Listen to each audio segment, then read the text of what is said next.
والصلاة والسلام على أشرف الأنبياء والمرسلين سيدنا ونبينا محمد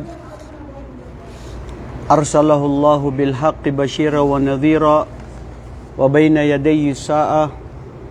من يطع الله ورسوله فقد رشد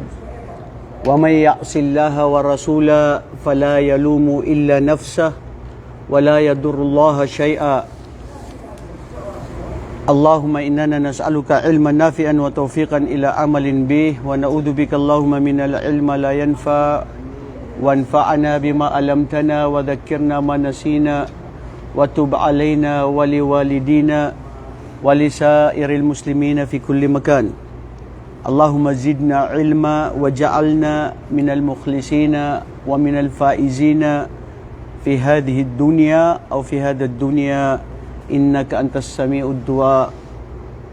يا أرحم الراحمين أما بعد السلام عليكم ورحمة الله وبركاته.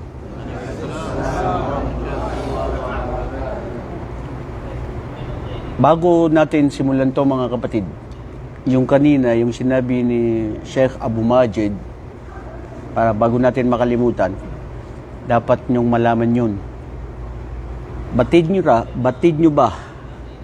na itong mga araw na ito, mula nung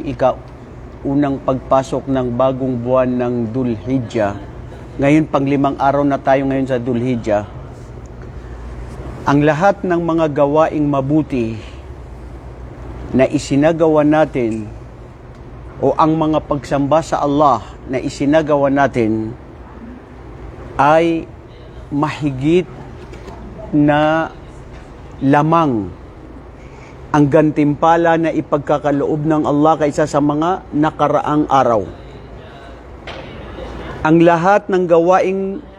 pag-uutos ng Allah, yung mga wajib,